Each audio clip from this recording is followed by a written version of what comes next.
Peter, thanks for being with me today. We are longtime friends, longtime neighbors until just a couple of years ago, and I've known your family for a long time. And your wife, Gracie, is an incredible person, and so are you, especially having been through what you guys have been through. Can you just kind of briefly tell us the journey that you guys have been on for the last 30 or so years? Oh, it's the same old journey. You've heard it 1,000 times. Girl has a horrible, Evel Knievel kind of wreck. 78 surgeries, $9 million of medical bills, gives up both of her legs. Her husband goes nuts. You've heard it 1,000 times. If I had a nickel. It's been quite a journey in all seriousness. I mean, she had a terrible car wreck and all those things really did happen. I married her a couple of years after the wreck. I didn't know her when she had it. She had come back to school and was doing great, but she had limps and scars and so forth, but just an extraordinary individual. And then I saw this girl, and just beautiful girl. And then her courage really grabbed my heart. And then I heard her sing, and I knew I was going to take care of this girl for the rest of my life. I had no idea what that meant, though, and what that was going to cost me, how well I would succeed and how miserably I would fail. And somebody asked me in an interview the other day, what have you learned through all this? And I said, well, everything I've learned through failure. My successes have been astonishing. My failures epic. So it's a brutal reality, and it's a reality I share with 65 million Americans. Yeah, I was going to ask you, how many of us, so 65 million Americans are caregivers right now, or how many will be? Well, if you love somebody, you're going to be one. If you live long enough, you're going to need one. And what we're facing right now, Dave, in our country has never happened before. We've got this baby boomer population that is all stepping into the senior status, and the amount of caregivers out there, the number just keeps growing exponentially, and it's putting a crushing burden on today's families, on churches, on communities, on our nation.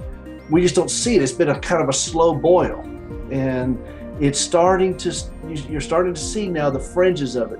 But to those of us that have been in it for a long time, we recognize the signs and know that there's some tough times coming for a lot of folks. And it's into that arena that I want to bring my 3 decades of understanding of this. It's not that I have all the answers, because I don't even claim to have the answers. But I think when you've been doing the same thing and doing this and wrestling in this arena for as long as I have, you ask better questions. What does it look like to help the person who's helping someone? How do you help somebody like me? Like we caregivers are kind of high-functioning multitaskers, and we can bring home the bacon and fry it up in a pan and never let you forget I'm a man. I mean, we do it all, and by the time you get out of your mouth, well, let me know if there's something I do to help you, I've already lapped you 3 times. And so what does it look like to help somebody? And I want to help pastors learn how to do this, lay leaders in churches. And how do you pray for somebody who is presiding over this? I've watched my wife in agony. She's not known a day without pain since Reagan's first term. She gave up both of her legs. She has seizures. She's coded. She's done extraordinary things, but she suffers on an extraordinary level. And when you look at that, and I can't even count the number of hospital corridors I've stood in by myself as I've watched her go off to surgery, wondering, is she going to come back? I've checked on her breathing just to see if she's still alive. I don't know how many times. So how do you pray for somebody like that? How do you minister to somebody like that? And that's what this book is about, and that's what my message is about, is how to help caregivers identify and ask for help for themselves, and how to help non-caregivers learn how to better help a caregiver. So, go ahead. I'm sorry. If we're all going to be in that spot at some point, probably many of us, I mean, at least statistically, about 1 in 3 of us already are. And so if that's the case, then if we're all going to be in that spot, what's the number one thing? 2 questions. What's the number one thing we can do to prepare for that?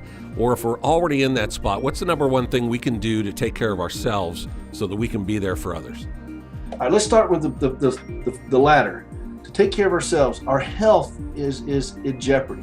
If you're taking care of somebody with Alzheimer's, for example, full-blown Alzheimer's, it can take 5 to 10 years off the life of a caregiver. That's how much stress is on there. 72% of caregivers are not seeing their own doctor regularly. Well, that's a time bomb, Dave. So go to your doctor. I mean, go get a physical once a year and go get blood work 6 months later and have your doctor look at you just for another well visit. And if you say, well, I can't go because I don't have anybody to help me, well, now the church can help. We can sit with that loved one while this person goes to the doctor. Don't say, is there something I can do to help you? Say, when's the last time you saw your doctor? And all of a sudden, you're helping create a sustainable infrastructure. Okay, to prepare for it, you know what? If you're doing some construction on your house right now, go ahead and put in a little wider doorway. Go ahead and put in some grab bars. Don't make these little tiny bathroom areas and so forth. You know, 100% of the people in this country are getting older.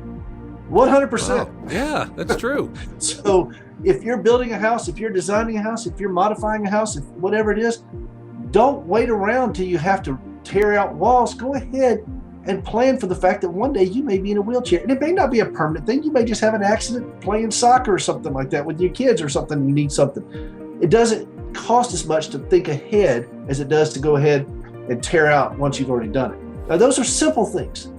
Well, in your book, I'm sure you have more of those. Your book is called Hope for the Caregiver. Is that right?